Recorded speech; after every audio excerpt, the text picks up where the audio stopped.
बिखरते रिश्ते। मोहन बेटा, मैं तुम्हारे काका के घर जा रहा हूं। क्यों पिताजी? और तुम आजकल काका के घर बहुत जा रहे हो। तुम्हारा मन मान रहा हो तो चले जाओ। पिताजी, लो ये पैसे रख लो, तुम्हारे काम आ जाएंगे। पिताजी का मन भर आया। उन्हें आज अपने बेटे को दिए गए संस्कार लौटते नजर आ रहे थे।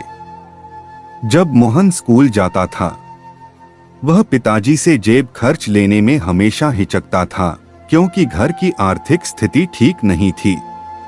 पिताजी मजदूरी करके बड़ी मुश्किल से घर चला पाते थे, पर मां फिर भी उसकी जेब में कुछ सिक्के डाल देती थी, जबकि वह बार बार मना करता था। मोहन की पत्नी का स्वभाव भी उसके पिताजी की तरफ कुछ खास अच्छा नहीं था।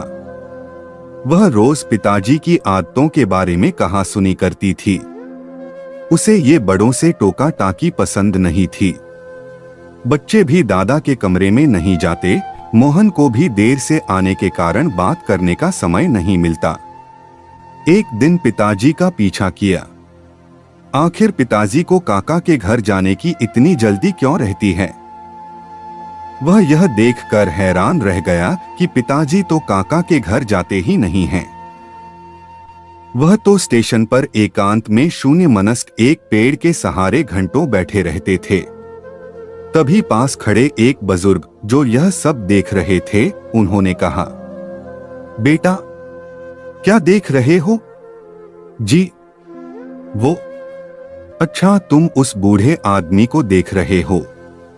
वो यहाँ अक्सर आते हैं और घंटों पेड़ तले बैठकर सांझ ढले अपने घर लौट जाते हैं। किसी अच्छे संभ्रांत घर के लगते हैं। बेटा, ऐसे एक नहीं अन बुजुर्ग माए बुजुर्ग पिता तुम्हें यहाँ आसपास मिल जाएंगे। जी, मगर क्यों? बेटा, जब घर में बड़े बुजुर्गों को प्यार नहीं मिलता, उन्हें बहुत अकेलापन महसूस होता है, तो वे यहाँ वहां बैठकर अपना समय काटा करते हैं। वैसे क्या तुम्हें पता है, बुढ़ापे में इंसान का मन बिल्कुल बच्चे जैसा हो जाता है। उस समय उन्हें अधिक प्यार और सम्मान की जरूरत पड़ती है, पर परिवार के सदस्य इस बात को समझ नहीं पाते। वो यही समझते हैं इन्होंने अपनी जिंदगी जी ली है, फिर उन्हें अकेला छोड़ देते हैं। कहीं साथ ले जाने से कतराते हैं। बात करना तो दूर, अक्सर उनकी राय भी उन्हें कड़वी लगती है। जबकि वही बुजुर्ग अपने बच्चों को अपने अनुभवों से आने वाले संकटों और परेशानियों से बचाने के लिए सटीक सलाह देते हैं। घर लौटकर मोहन ने किसी से कुछ नहीं कहा। जब पिताजी लौटे, मोहन घर के सभी सदस्यों को देखता रहा। किसी को भी पिताजी की चिंता नहीं थी।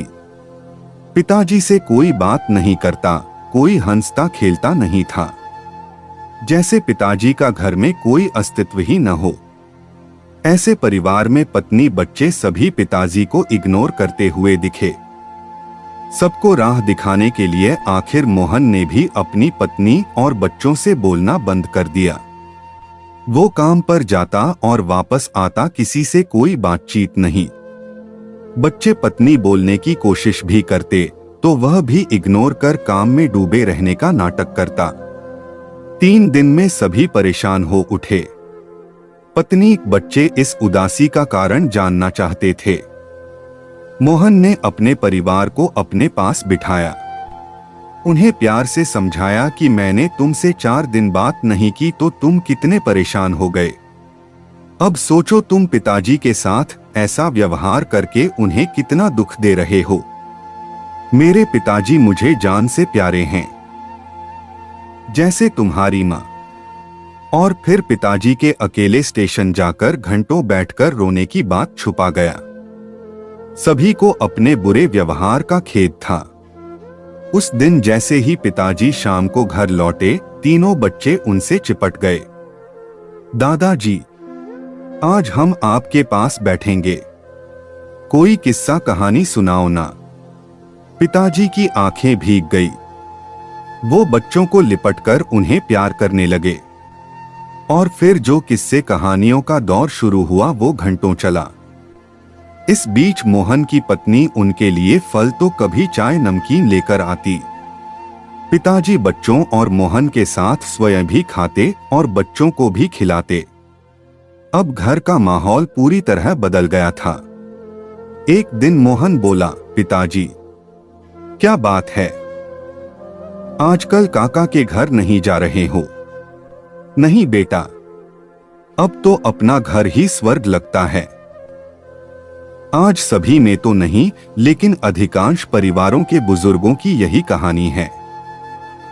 बहुधा आसपास के बगीचों में, बस अड्डे पर, नजदीकी रेलवे स्टेशन पर परिवार से तिरस्कृत भरे पूरे परिवार में एकाकी जीवन बिताते हुए ऐसे कई बुजुर्ग देखने को मिल जाएंगे।